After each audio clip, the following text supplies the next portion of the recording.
Supernatural. Could the believers be just plain wrong? They dance. They chant. They speak for the dead. God bless you, Dr. Peeper. They even try to fly, Realize, holy smokes, I just levitated. putting their faith in what they can't see, in fantastic claims no one can prove. I don't need explanations because I have faith. Can psychics really sense what you can't? Can the stars predict your future? You have Jupiter in the 7th house. And thousands of nurses say their touch can heal. I'll give them $1 million if they can prove that. Tonight, the supernatural, exposed by an expert on the bizarre. I'm married to a man who's dead. I married him after he died. Okay. And the ultimate skeptic, So what's the temperature now? About 1,000 Fahrenheit. John Stossel, walking on fire, braving the curse of a voodoo priest, John Stossel, John Stossel, John Stossel. all to help you see the light about the power of belief. Here now, John Stossel. Good evening. Usually, before we'll believe something, we want proof, or as much proof as we can get. Before you buy a car, you try to check it out. Before I'll try to skate across that frozen lake, I'm going to make sure the ice is solid. But when it comes to the supernatural, ESP, psychic powers, astrology, and so forth, lots of people have a different standard. They believe because they want to believe. They care less about proof because believing makes them happy. Now, if you're only 4 years old, it's okay to believe in things we know not to be true, like Santa Claus. He lives in the sky. Who does? Santa Claus. Tell me about the Easter Bunny. He's real? What does he do? He gets you candy. To learn more about what psychologists call magical thinking, Professor Robert Cavanaugh at Williams College in Massachusetts devised a test that involves an imaginary animal and a box. He repeated it for us on these 4 to 6-year-olds. Where do you want to fly to, Emma? First, he divides the kids into pairs, and then his research assistant calls the kids' attention to the large empty box. You guys have been so good. What's in the box? As we watch from behind a two-way mirror, the children are shown that there's nothing in the box. It's empty. Then she tells them a story about a hungry fox who lives in the box. And his name is Freddy Fox. They're told it's just pretend. Look, I think I hear him, and I think he's going to come out of his house.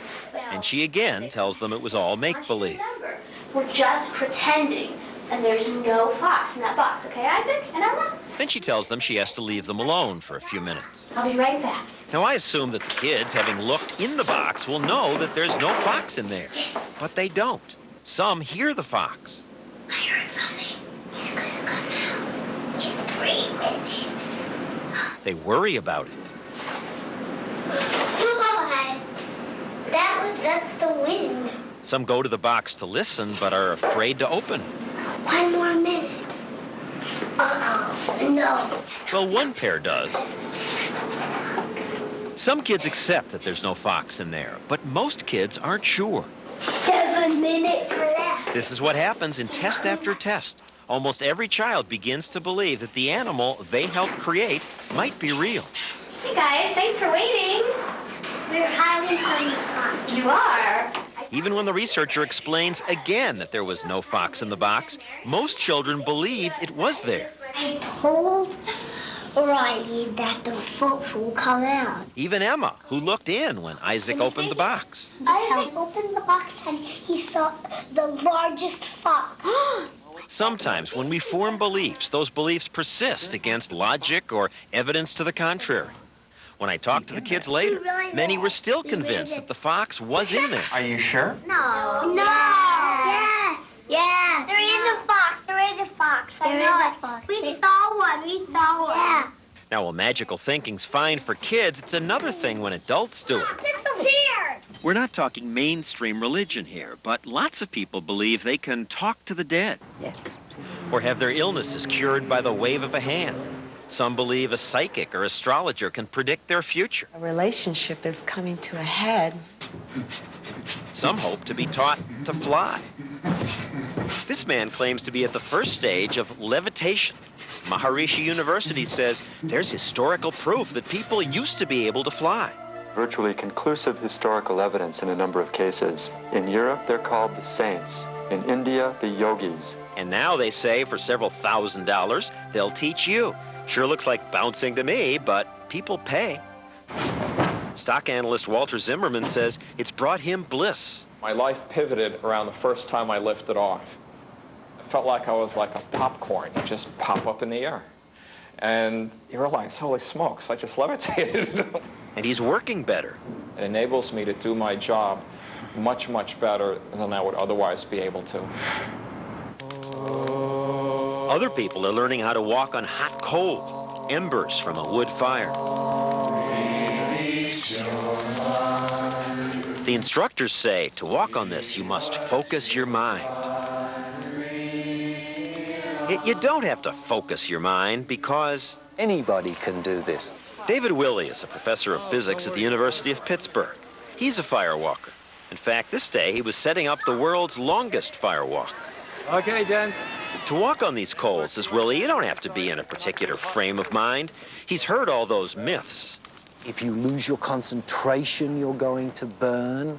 That the body's putting out some kind of field around you. It's all that's protecting you. Bunk. Bonk is a word you might use, yeah.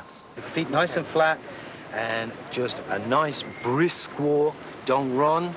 You just have to keep moving, he says. I could do it, because wood's a good insulator. When you touch it, the heat doesn't instantly go to your feet. Why am I not going to get burnt? I mean, that's hot enough to roast the marshmallow. You're not going to get burnt because wood is a poor thermal conductor. What's the temperature now? About 1,000 Fahrenheit. You don't have to believe anything or chant anything? You don't have to believe anything. You don't have to chant anything. Nice steady walk. You just walk across the fire. If he can do it, maybe I can. Wow, that's hot, but I'm not burned. I think I'm burned. No, I'm not burned. 15 people firewalked that day, setting the 165-foot world distance record. Not one of them was burned. There's nothing mystical about it. But the fact that so many people believe in the mystical exasperates James Randi. Randi, once known as the Amazing Randi, used to work as a magician, fooling people for a living. But then, annoyed at how often people believed his tricks really were magic, he changed careers. James Randi Educational Foundation. Today, Randi spends his time analyzing paranormal and supernatural claims. Come on, don't laugh. This is the man's invention. I think I know what inspired this whole thing. Yeah. I mean, that's... It looks like a brandy snifter. Randi contributes to magazines like Skeptic, which try to reveal the pseudoscience behind things like cults, New Age beliefs, and people who claim they know there's life after death. His offices are cluttered with thousands of discredited claims. I'm married to a man who's dead. I married him after he died. Okay. Years ago, Randi helped put a dent in the fabulous career of psychic Uri Geller. Geller was on magazine cover after cover, and on TV with Johnny Carson, Barbara Walters, Tom Snyder. This guy is bending this key. He supposedly used psychic powers to bend spoons. Here he is with Mike Douglas. I wanted to bend. I just say bend. You melted it. You see? This feat was less amazing once Randi exposed it as just a magician's trick. Whoa. Look at it now. Son of a gun. That's astonishing, isn't it? So that's magic. It's conjuring. These things are not difficult to do. You just have to do them when people aren't looking. Look at that. That's astonishing. Look at that. Wow. Ooh. And now Randi and his foundation have put up $1 million as a prize Oh, this is the one in Finland. to anyone who could prove they have paranormal abilities. Fort Lauderdale, hey. All they have to do is pass a scientific test that'll demonstrate their skill. If they say they can defy gravity, step over to the window there and step out. And if you don't fall, hey, you win. You win. It's simple to devise a test. $1 million. It's in the bank. We checked. And it is available to any person who can provide evidence of any paranormal, occult, or supernatural performance of any kind under proper observing conditions. All they have to do is do what they say they can do every day. Will they come forward? Will someone prove they really have extrasensory powers? We'll keep looking when we come back. Strange rituals for healing the body. New age treatments. Age-old black magic. Can they do what traditional medicine can't? The power of belief put to the test. When John Stossel continues.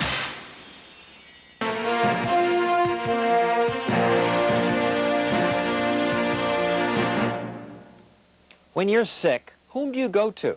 Establishment scientists offer remedies, but often they're cold, impersonal ones. People in white coats with test tubes and computers want to do things to us that we often don't understand, and they're not always right. So increasingly, people turn to alternative therapies. To try to cure cancer, some people have ozone gas run through their hair. Some people with arthritis drag bees across their skin to get the bees to sting them, which is supposed to make their joints work better. Open the eye one more time. Iridologists say they'll tell you what's wrong with your entire body by looking at your eye. This chart maps out how every part of the eye supposedly corresponds to a different part of the body. You have a spasmic colon, something called spasmic. Millions of people go to arenas to see faith healers like Benny Hinn. I break your hold on him, devil, in Jesus' name. I break your hold on him. I break it! This man says faith healing cured his cancer. He did also get conventional chemotherapy, but he says he got better because of this. No pain. Some people get the same results going to voodoo priests. Elmer Glover's a voodoo priest. So is Ava K. Jones. They have big followings in New Orleans. We paid them to get access to their ceremony. Now, you may think of voodoo as tourist entertainment, but to many people here, it's serious business, used for healing and hurting people. It is a fact that voodoo priests have cursed people who then promptly got sick and died. But scientists say it's not the voodoo, it's the power of suggestion. If you truly believe in the curse, your body may just shut down. But you have to believe. My depraved producers hired Glover to put a curse on me. Break a bone, they suggested. Glover had to send him a sample of my hair and fingernails and an article of clothing I'd worn for a while. Glover then carved my name in a candle which he brought to a New Orleans cemetery. Here he mixed in my hair and nails, and then to call up the spirits of the dead, he sprayed some rum around. Blew cigar smoke into a tree in the center of the graveyard, hung my clothing in the tree so the spirits could find me, did something with a rattle, and of course lit the candle and invited the spirits to hurt me. John Stossel. I asked to help impress the voodoo spirits. I call upon all beings of voodoo to assist me. So far, nothing's happened. I'm still riding my bike to work. Haven't broken any bones. Of course, it's only been a few months, and as Glover warned, Be careful what you wish for, because you might just get it. watching voodoo.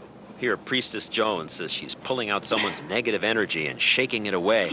I'm struck by how similar it is to what's being done right now in mainstream American hospitals. It's called therapeutic touch, and it's practiced in hundreds of medical centers, even during surgery. In Connecticut, Nurse Ann Miner does therapeutic touch on Lisa Brackett to help treat her leukemia. Tremendous heat coming from your heart center. Do you feel it? Yeah, I do. The nurse supposedly feels without touching from 3 or 4 inches away, feels the defective energy pouring out. I can feel where the energy is balanced and where it's not balanced. I can feel where it's intense. I can feel it's depleted. Then she says she channels the healing energy of the universe through her hands to you. There's no scientific proof that this works, but the patient says that doesn't matter. I don't need explanations because I have faith in the process.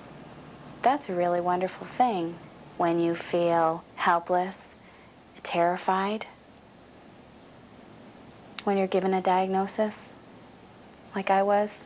It's hard to argue with satisfied patients. But 2 years ago, a 9-year-old girl in Colorado thought that for her 4th grade science project, she'd put therapeutic touch to the test. Today I'm going to test you on how well you can feel the human energy field. Emily Rose's test was simple. She asked practitioners of therapeutic touch to feel the energy from her hand. But first, she had them put their hand through a towel and piece of cardboard so they couldn't see where her hand was. She didn't ask them to heal anything. She just asked the most basic question. tell me which of your hands you think my hand is over. Left. Again and again, touch therapists failed the test. Left. Amazingly, they kept volunteering to take the test. And even when they failed to do better at picking the correct hand than they would have done flipping a coin, their faith in their skills was not dimmed. Okay. This woman guessed right only 3 times out of 10. How do you think the test went? I think it went very well. Okay, you got 1 right. Sorry. So, were they embarrassed? No, not really. Some thought if you got 4 out of 10 right, they thought you'd pass. And obviously they didn't know their statistics. We asked more than a dozen therapeutic touch specialists to come here and take your test, and not one would. Does that surprise you? No. Why is it? Lots of people think that I'm scared I'm really good. Well, not that good. Though Emily's test got publicity, it was published in the prestigious Journal of the American Medical Association. Since then, therapeutic touch is practiced more than ever. 80,000 practitioners, most of them registered nurses, who say they can feel the human energy field by passing their hands over the body. Gee, I'll give them $1 million if they can prove that in a simple test that'll take less than 20 minutes. Do I hear anybody at the door, John? No. Where are they? Scientists say it's not that therapeutic touch or voodoo directly do anything physically to anyone. It's just that if you believe in them, they sometimes can have an effect. The placebo effect, it's called. If you think a therapy will work, that alone may make you feel better. Group 1 will be getting a substance that is a stimulant. At our request, psychiatrist Michael Aronoff told these students and teachers at Manhattan's Kaplan Educational Services that for a test, he would give some of them a stimulant and others a sleeping pill. What we are interested in is the effect on your usual sleep pattern. And if we like it, can we get it anywhere? What they didn't know was that they were all given a placebo, an inert pill that doesn't do anything. The result? Well, 2 students felt nothing. I had no effect from this at all. It didn't change my sleep patterns. I thought it was a psychology experiment. But 3/4 of the group felt a difference, some a big difference. I felt great in the morning, even though I had much less sleep than I normally did. I would love to take this drug every day of my life if I could. So if you know the name of it or where I can buy it, it would be beneficial. It was wonderful. I got good sleep, sound sleep, didn't wake up.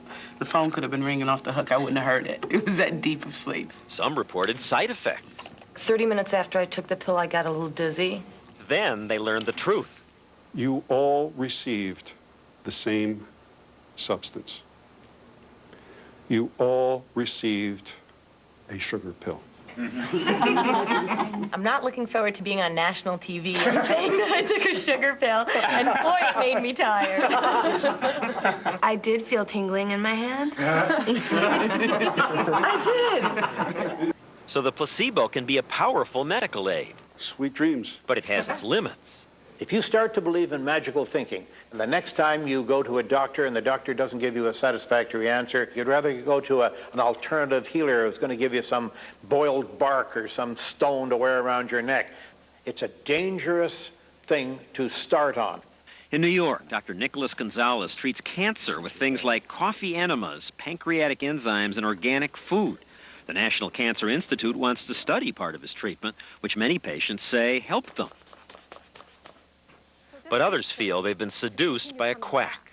It's a lifesaver to cancer patients, he says, a lifesaver. Flynn Warmington was Holly Schaefer's best friend. Holly died of cancer just 4 months after Gonzalez told her cancer wasn't her main problem. This is a guy giving coffee enemas. Why would she believe him? And if you get someone who's vulnerable, who has a desperate need having to do with life and death, whose life is threatened, they're very vulnerable to hearing what they want to hear. This guy had killed her. He had lied to her. Jack Gray, Holly's husband, says Dr. Gonzalez discouraged Holly from getting a bone marrow transplant that might have cured her. Gray is suing Gonzalez. All of this hope that he was pumping her full of was just slime. Maybe he kept her alive longer by giving her hope. I mean, bodies do heal themselves. Hope is a very good thing. There's no denying the value of hope. But hope is very unlikely to cure Hodgkin's disease. Gonzalez would not do a television interview with me about this, but he defends his alternative approach and denies the charges in Jack Gray's lawsuit. And natural treatments like his are more popular than ever. It's exciting and it's natural. Well, tobacco and bird droppings are also natural. Does that give them any particular charm? Are they good for us because they're natural? We are wonderful at self-deceiving. Michael Shermer, publisher of Skeptic magazine, is upset at how popular New Age therapies have become. There's a good reason why we live in the age of science, why the lifespan of humans has doubled in the last 150 years. It's entirely due to medical science, not medical pseudoscience. We're in a battle all the time to survive, to move ahead, and we're going to lose that fight if we start trying to use magic and spells and incantations. We've got to depend upon reality. We'll be right back with James Randi's hoax that fooled everybody. Their voices change. So does their body language. Millions believe they speak from another world. But are the faithful being fooled by the power of belief? More revelations when John Stossel continues. Is scary, unpredictable. Many of us would like to believe that someone somewhere has the answers and will give them to us. Maybe J.Z. Knight can help. Knight charges people hundreds of dollars to hear her channel Ramtha. Indeed. I am Ramtha, the Enlightened One, and I am exceedingly pleased to be here. Channeling means Ramtha, a 35,000-year-old warrior philosopher from the lost city of Atlantis, speaks through J.Z. Knight. To that which is termed life, the only reality. Forever, and ever, and ever. So be it. Drink up. Through her, Ramtha predicts the future and gives vague advice. And for whatever you deem that which I am, it is what you are that is important. Now, get it?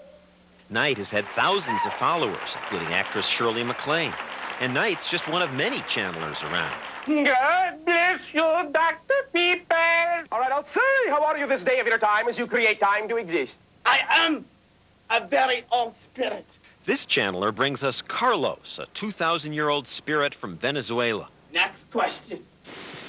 Carlos is really Jose Alvarez, a Florida artist coached by James Randi on how to fake being a channeler so that this Australian TV station could show how easy it is to fool people, especially the gullible media. His name is Carlos, and you've probably seen him on television or mentioned in the press. Randy's angry at how quick the media is to give attention and therefore credibility to all kinds of paranormal claims. ABC News has done it. But you're convinced you're getting mental images communicated from this dog to you? We say we're just covering phenomena that fascinate lots of people. Are we alone? That's our job, and after all, these are mysteries that haven't been disproven. It's politically correct to allow everybody to have their opinion aired, whether it's nonsensical, pseudoscientific, whether it's crackpot or whatever. But that's not fair. We don't suspend our critical thinking. We check these people out before we put them on TV. You'll get more viewers and sponsors will like it better if it's a positive point of view about mystical stuff. And this terrible man with the beard, this nasty little gentleman, what is he doing coming on saying these things aren't so? 10 years ago, Randy and Jose, who was then only 19, created Carlos. This is your reality. Also, keep very wide. Yeah. Keep very wide, because you're going to be on a big stage. They invented a press kit that portrayed Jose as a famous South American channeler who gives meaningless advice like, all answers are right answers. It is so. Do you see? The press kit included a videotape of a faked stage show. Good evening. We cannot recognize time. Amazingly, most of the Australian media fell for it. One man who's been making a name for himself here in the United States is now doing the same in Australia. One phone call would have exposed Carlos as a hoax, but the reporters didn't call. His body is frequently taken over, he says, by a spirit called Carlos. One station did check one of his gimmicks. Jose claims that before the spirit enters his body, his heart stops. So the station hired a nurse to check his pulse. Okay, it's gone. Of course, stopping your pulse was a trick Randy had taught Jose. You just tape a ball to your skin and squeeze it in your armpit. That stops the pulse in that arm. And then he becomes Carlos. I am Carlos. Jose went on to give all kinds of interviews, with Randy backstage supplying the answers through a wireless microphone. First question. Can you give us any idea of what this event might be? It will be astronomical in nature. It will be astronomical in nature. Next question. Carlos's Australian tour culminated with an appearance at Sydney's famed Opera House. The crowd listened in awe as Carlos explained that their aches and pains could be cured by the authentic crystals he'd brought back from the lost city of Atlantis, not the fake ones some in the audience wore. If they were real crystals, she will not have this migraine. Later, people offered to pay tens of thousands of dollars for crystals Randy and Jose had bought for $1 or $2. And he conned all these people? Yes. And did you think people would be so gullible? Oh, yes. Naturally. They were being told something that was nice, something they would like to believe is true. He was able. Channel 9 then told the truth about the hoax. What is frightening is that it was so easy. And even after exposing it, many people still believe in channelers and in Carlos? Oh, absolutely. At the end, there were people saying, we know everything they're saying about you. We don't care. We believe in you. No amount of evidence, no matter how good it is or how much there is of it, is ever going to convince the true believer to the contrary. Coming up, the truth about psychics. Can they really lead police to a missing person? There's a car, a light-colored car, I think a small car, and I smell rain or water flowing. John Stossel with more revelations when the power of belief continues after this from our ABC station. Lots of people say they can predict the future. Astrologers, psychics, tarot card readers. Yet their predictions, when tested, fail again and again. So why do so many of you give them money? Are you ready for a real psychic reading? Lots of people call these psychic hotlines. Just $4 a minute. That is registered with the U.S. government and guaranteed authentic. Phone bill's $642. Carl Schilling says his wife, Carissa, became obsessed with the hotlines. Here's one, 2, 3, 4, 5, 6, 7 times in the same day. Carissa started calling after her sister in Virginia disappeared. The not knowing, it'll kill you. All I want from anybody, the police, anybody, is to find my sister. Carissa, I am a clairvoyant, which means I see information. She taped some of the sessions. I don't feel her alive. You don't? No. At least $10,000 has been given to these people. But maybe the psychics were onto something because many said the same things. We've heard over and over, wooded area, near water. A wooded area near water is what almost all psychics tell the police, because when bodies are missing, that means they've been disposed of somewhere. And wooded areas are pretty typical, and near water, find me a place that isn't near water. A river, a lake, the ocean, what? A faucet? You know, what counts as water? Carissa's desperation led her to psychic sleuth John Monty. Monty claims he saved 9-year-old Katie Beer's life because through him, Long Island police discovered the kidnapped girl in time. What happens is the psychic walks into the police department and says, that murderer of the little child down the block here, I know something about that. Well, what's your name? Charlie Monty. Okay, hang on. We have these pictures because Monty got a local TV news crew to follow him around. And she's tied up, and the police should have found either a shoe or a sneaker. I can't tell which. That was one of many tips he gave police. She was being pursued through here. But the police say she wasn't pursued through here, and that Monty was of no use at all. But the Schillings didn't know that, so they paid him $2,000 to travel to Virginia to locate Carissa's sister. Monty took their money and led them here. And here. And here. But they found nothing. You're no psychic, no more than I am. In Texas, Police Chief Gary Matheson followed up on Monty's leads after 20-year-old Kelly Cox disappeared. First, Monty took the police to the city dump. This consists of about 250 acres here. Then to the city power plant. John seemed to think there was some significance to overhead high-power transmission lines. To this apartment building. We don't know anything more now than we did at the beginning. Has it been productive? Absolutely not. Police waste hours following leads from psychics who say they sense things.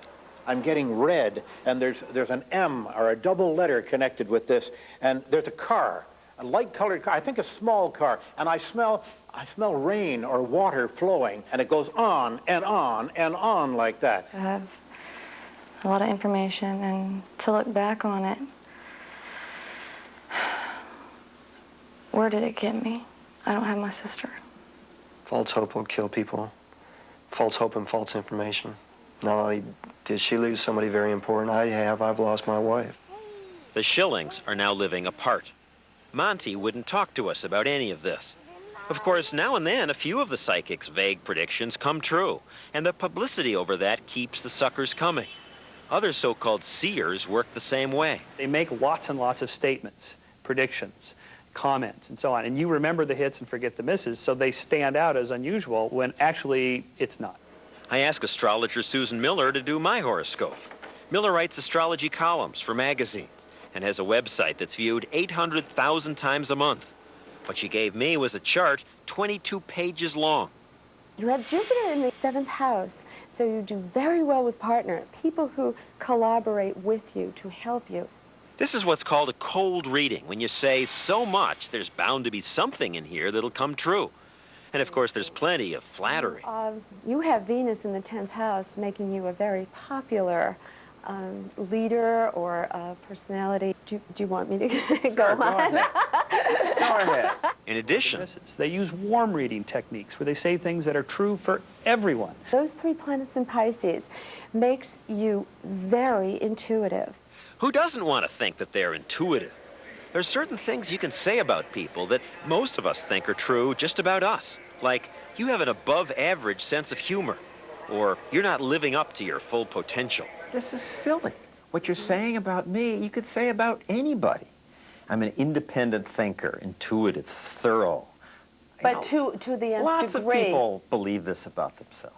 Yes, but I would give perhaps other people different adjectives to describe them. To show how people fall for this, some years ago for Good Morning America, I had an astrologer do a chart on a mass murderer, Ed Kemper. Let me pass these out. Then I gave it to these students, telling them it was their horoscope. Charlotte Hunter? Would the mass murderer's horoscope Gregory... capture their personality? You bet.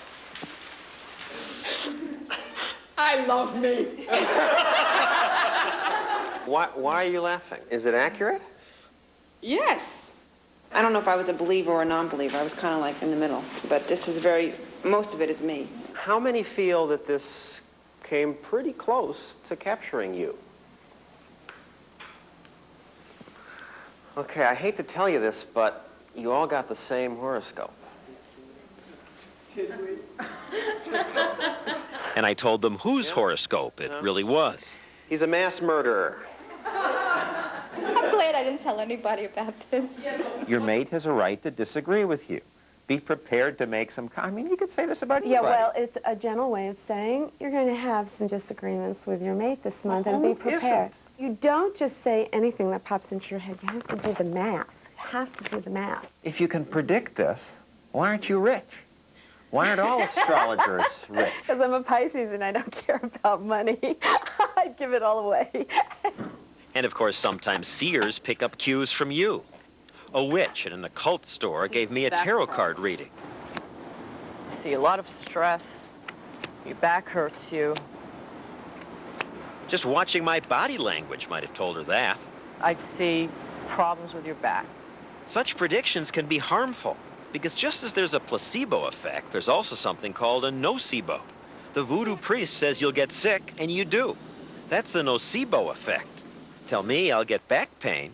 You'll notice every pain that you do have. Every morning you get up and you roll out of bed, if you get a twinge of any kind, you say, hey, there it is.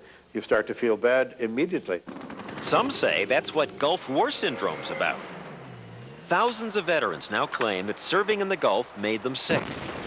Chronic headache, fatigue, joint pain, chronic fatigue, a suppressed immune system. The veterans have real symptoms, but major studies have found no germ or pattern of chemicals that could explain how the war caused those symptoms. If they were caused by chemicals, you'd expect the soldiers closest to the action to be sickest. But that's not the case. Tens of thousands of Americans may have been exposed to Iraqi chemical weapons. All that publicity about poison gas, environmental toxins, about other soldiers getting sick, that, plus the stress of military service, can make people sick. From believing it, some people really get sick? Whether something's really there or not may be irrelevant. It may just be the belief system at work. We'll be right back.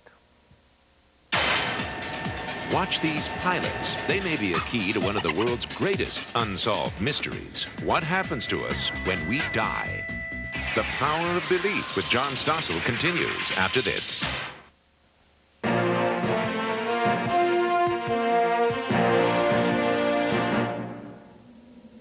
When our life ends, is that it? After death, nothing?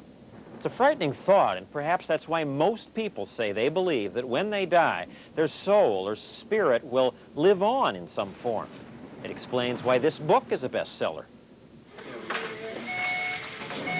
Seattle pediatrician Melvin Morse wrote Closer to the Light. Morse works with very sick children, and he says his 10-year study of kids' near-death experiences provides proof that something survives bodily death. When you look at these children, when we resuscitate them, we do horrible things to them. Sticking them full of needles. After surgery. Putting needles into their bones, putting things into their tubes. And yet, when you talk to children who have been through such a thing, they say, I was floating on the ceiling. God was keeping me safe when all that was happening. His conclusion? I think it is quite possible that when we die, we see God. The children give details similar to those cited by adults who've had near-death experiences. They talk about being in a tunnel, of hearing voices, of seeing a very bright light that made them feel safe.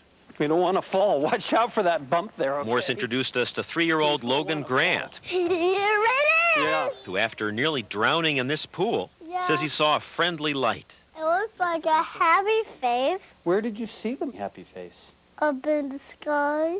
Dr. Morse believes these children saw God. Near-death research is telling us that the dying process is serene, involves seeing God. Of course, that's not exactly what the children say. Most of the kids don't say, I saw God. However, when you see the look in their eyes, when you see the awe that they describe the experience, I mean, clearly this is a extraordinary, and it's spiritual. What else would explain why so many report similar experiences? Well, what might explain it is hallucinations. Many fighter pilots see some of the same things seen by Dr. Morse's children. When they put their aircraft through tight, high-speed maneuvers, their blood sometimes can't get to their brain, and they pass out. 67 seconds. Thank you. Dr. James Winery, an aeromedical scientist for the Naval Warfare Center, studies pilots in this centrifuge. Final countdown, 3, 2, 1. What happens is you take somebody up to G, about 6 seconds, they lose consciousness. And one of the things we see when blood flow begins to return to the brain is we see these convulsive type movements. Then we feel like the dream period occurs. Well, I just kind of went off in dreamland. And when they regain consciousness, many pilots report a happy feeling. I don't know where I am. It's a feeling similar to what's reported by Dr. Morse's children. We see a lot of euphoria, a feeling of being very, very safe and warm, not wanting to be awakened from the loss of consciousness. We have a large number of pilots that say, why did you wake me up? I was having such a nice dream and everything was so very pleasant. Now I know why you want to go back through this. Many pilots also see that white light, but Dr. Winery has a non-spiritual explanation for that. It's probably the brain trying to make sense of the very last thing that it sees and the first thing it sees when you come back to consciousness. Winery and Morse look at similar near-death experiences and conclude different things. It's clear that when we die, we're conscious, aware, and awake, and experiencing one of the most amazing spiritual experiences of our lives. Actually feeling that we're in the presence of what people loosely call God. There's no way you could have prevented it. I'd like to believe that. What a comfort that would be. But I'm a skeptical reporter. We're not supposed to look for comfort. We're supposed to look for proof. Some thoughts on skepticism and happiness when we return.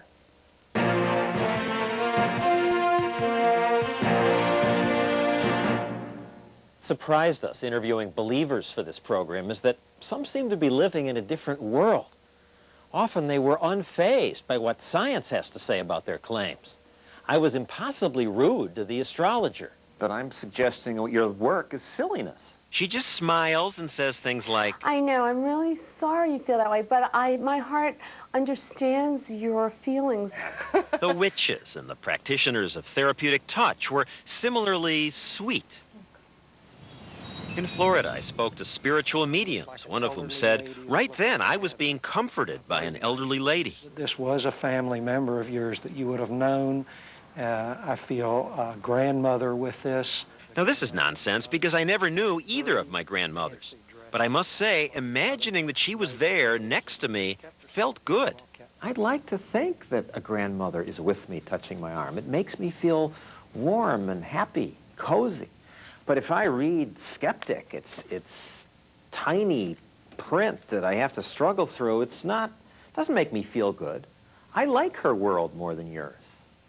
You would rather live with a lie and a fantasy just to make yourself feel good? What's the harm in that? There's harm in not being in touch with what we really know to be true. A concept the 11-year-old who debunked therapeutic touch has gotten quite clearly. You want to be thought of as a skeptic? Yeah. It'll help you in the real world. Yes, it will. And the real world's all we've got.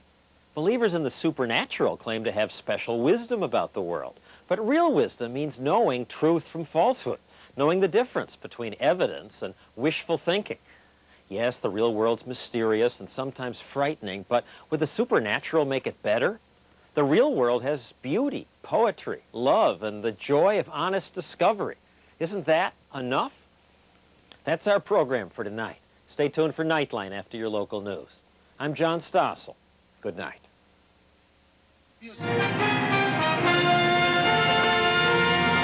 We welcome your comments and suggestions. Write to us at 147 Columbus Avenue, New York, New York, 10023, or email us at stossel@abc.com. To order a video cassette or transcript of The Power of Belief, call 1-800-CALL-ABC.